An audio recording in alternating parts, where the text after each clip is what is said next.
Good morning, students. Today I am going to discuss about the chapter The Address from Snapshot. But before knowing about this chapter, we should know about the author. The author Marga Menko is a pen name of Sarah Menko. In 1942, her parents were forced to move into the city's Jewish center. The parents, her brother, and sister were all deported, and Marga, that is Sarah, managed to survive the war in hiding. Thus, her stories often revolve around the existential problems often faced by survivors. Let us talk about the background of this lesson also. World War II ran its course from 1939 to 1945. Most of the nations of the world divided themselves into two groups, the Allies and the Axis. The Allies eventually won, but in the interim, about 50 to 70 million lives were lost. The most devastating aspect of this war were the Holocaust and the bombing of Hiroshima and Nagasaki. The Holocaust was a genocide of about 6 million European Jews under the Nazi reign of Adolf Hitler. Fear ran high in the minds of the people. They were forced to suffer. They were sent to concentration camps. They were exterminated by the now infamous gas chambers. Although it is proven after the World War that the world paid a cost. Our story begins after the Holocaust, when our narrator, a Jewish survivor who had lost her entire family, had returned to find her mother's peace at 46 Marconi Street. The narrator arrives at 46 Marconi Street, a house owned by a certain Miss Darling. The door is opened a mere inch by a woman who seems not to know the narrator and treats her with cool incivility.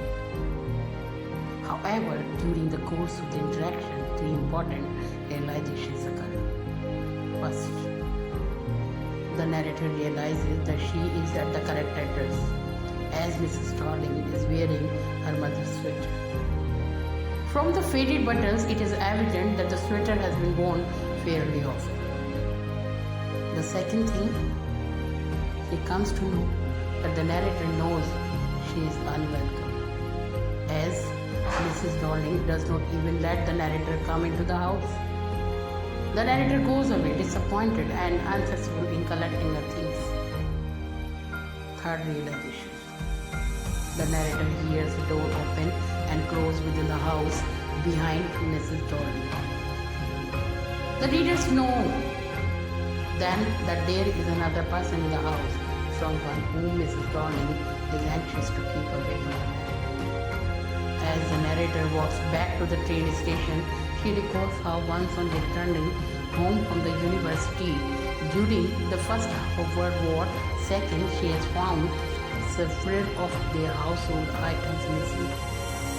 Her mother had then informed her that Mrs. Darling and old acquaintances of her mother's had renewed their contact and insisted that she, means Mrs. Darling, keep their things safe during the war.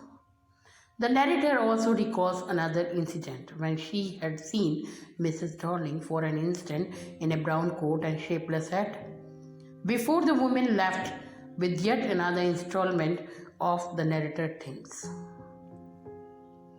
The narrator's mother, an apparently gullible woman, did not seem to suspect even Mrs. Darling of any ulterior motive. Mrs. S., the narrator's woman, was more worried about Mrs. Darling hurting herself or being attacked by someone while carrying their things back to Marconi Street for safekeeping. She asked her daughter to remember Mrs. Darling's address in case the narrator was the only one who survived the war. After the first unsuccessful visit, the narrator ruminates about why she took so long to return for her mother things. The war and the loss of her family had settled heavily on the narrator's heart. She only felt fear and agitation when she thought about the things kept at Mrs. Darling's house. Each of those things carried memories of her life before the war. The pain of loss stopped her from returning for her things sooner. In this chapter, the impact of war on civilians has been portrayed. And these type of books are many. The Diary of a Young Girl, Annie Frank, Sarah's Key by Titania, they rose me like this. The narrator's observation of the light-colored bread, familiar views, and unthreatened sleep implies the coarse, stale food of the camps. The view of barren land and barbed wire and a sleep forever threatened with pain and death. The loss of loved ones left a painful, everlasting impact. After the first failed attempt, the narrator tried to visit Mrs. Darling again. This time, the woman was not at home and she was greeted by her 15-year-old daughter.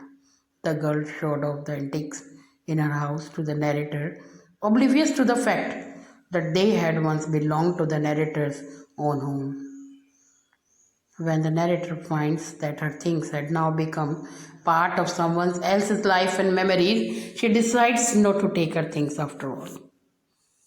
The memories associated with her things were overwhelming. There was no space for such fancy items in the small room where she lived now. Everything was now a part of someone else's home and life, creating new memories each day. The visit was actually successful in the sense that the narrator was finally able to find the strength to move on and felt that of all the memories left behind by the war, the address with her mother's old things would be the easiest to forget. Now I have told you the explanation of this lesson,